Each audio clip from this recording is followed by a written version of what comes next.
वसुदेव वसुतं देवं कंसचाणूरमर्दनं देवकी परमानंदम कृष्णम वंदे जगद्गुरुम। आप सभी को जय श्री कृष्ण। पवित्र पुरुषोत्तम मास के अंदर आज की कथा में शौनक आदि सभी ऋषि मुनियों सुत पौराणिक महाराज को प्रश्न पूछा।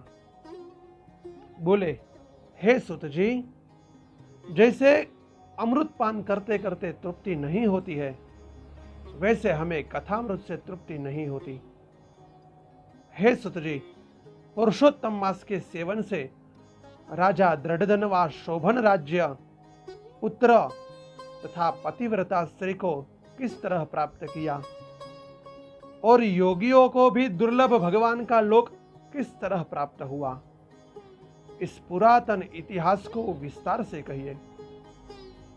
सुत जी बोले, हे ब्राह्मणों, नारायण ने इस पुरातन इतिहास को कहा, वही आप लोगों से कहता हूं।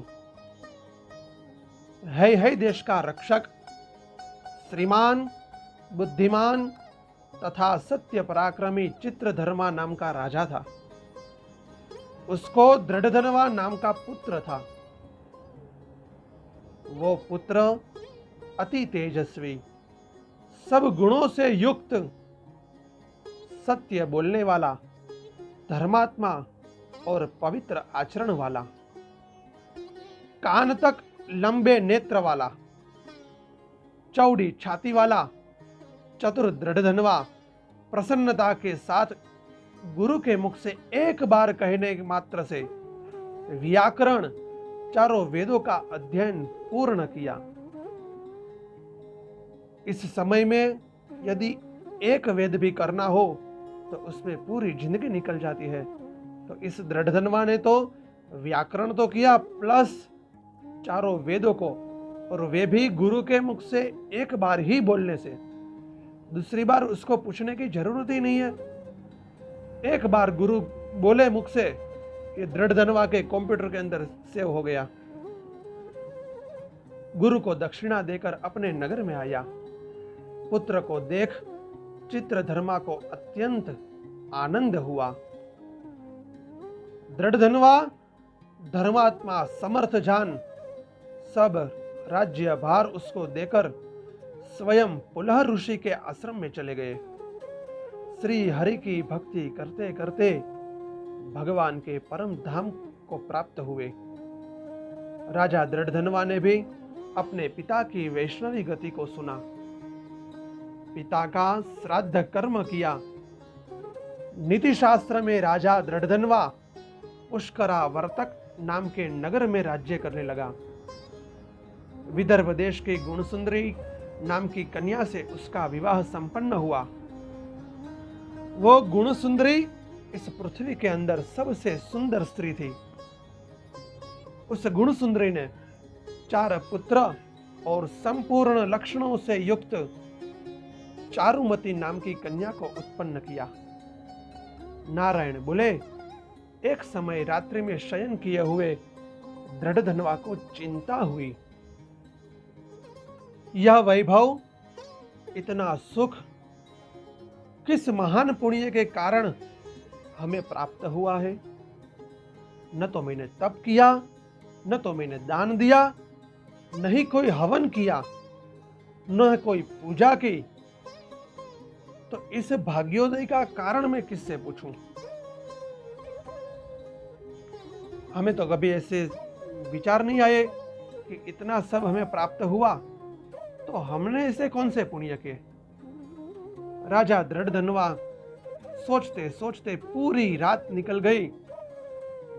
सुबह हुई, ब्रह्म मुहूर्त में सूर्य नारायण की पूजा की, ब्राह्मणों को दान देकर प्रणाम करके घोड़े पर सवार हो गया। शिकार खेलने की इच्छा से वन में गया। वहां पर बहुत से मृग का शिकार किया। उसी समय दृढ़धनवा के बाण से घायल होकर कोई मृग एक वन से दूसरे वन की ओर चला गया। राजा भी उसे खोजने के लिए उसके पीछे दूर तक निकल गया। प्यास से व्याकुल राजा ने पास में तालाब देखा, वहां जाकर पानी पिया, अपनी प्यास बुझाई। पास में एक वट वृक्ष को देखा, उस वृक्ष की जटा में घोड़े को बांधकर राजा वहीं बैठ गया। उसी समय वहां एक तोता आया, दृढ़धनवा को देखकर एक श्लोक बोला, विद्यमाना तुल सुख मालोक्या तीव भूतले न चिंतयसि तत्वं त्वं तत्कथम पारमेष्यसि। यह श्लोक वो तोता बार बार पढ़ने लगा। इस श्लोक का अर्थ बहुत ही सुंदर है। इस पृथ्वी पर विद्यमान अतुल सुख को देकर, इतना सारा सुख को तू देखकर भी तत्वम त्वम, जो तत्व है, आत्मा है, उसका तू चिंतन नहीं करता है। न चिंतयसि तत्वम त्वम, तू उसका चिंतन नहीं करता है, तो इस संसार के पार तू कैसे जाएगा? ये आत्मा क्या है वही हम नहीं जानेंगे, तो इस संसार के पार कैसे जाएंगे? यही श्लोक तोता ने दृढ़धनवा को सुनाया। राजा उसके वचन सुनकर प्रसन्न हुआ और उस पर मोहित हो गया।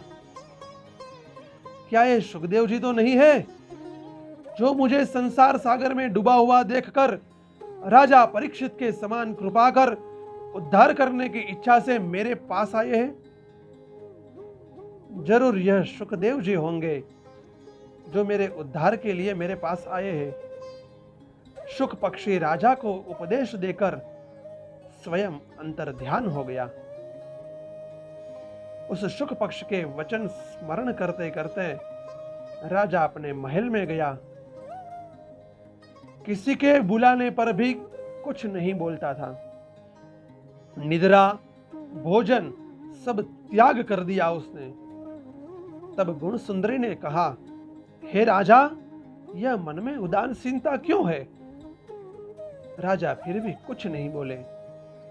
गुण सुंदरी ने बहुत पूछने का प्रयास किया, जानने का प्रयास किया, फिर भी राजा एकदम चुप हो गए। उस प्रकार की चिंता में मग्न राजा कितना ही समय बीत गया, किंतु इसका कारण किसी को कुछ भी पता नहीं चला।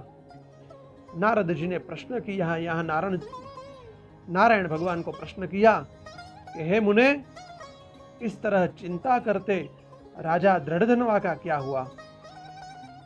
हे प्रभु, आप हमें बताइए, क्योंकि निर्मल वैष्णव चरित्र थोड़ा भी यदि सुना जाए तो सब पाप नष्ट हो जाते हैं। ऐसा नारायण को पूछा। नारायण भगवान ने बोला कि इसकी जो दृढ़धनवा का क्या हुआ, उसकी कथा कल के अध्याय में हम देखेंगे।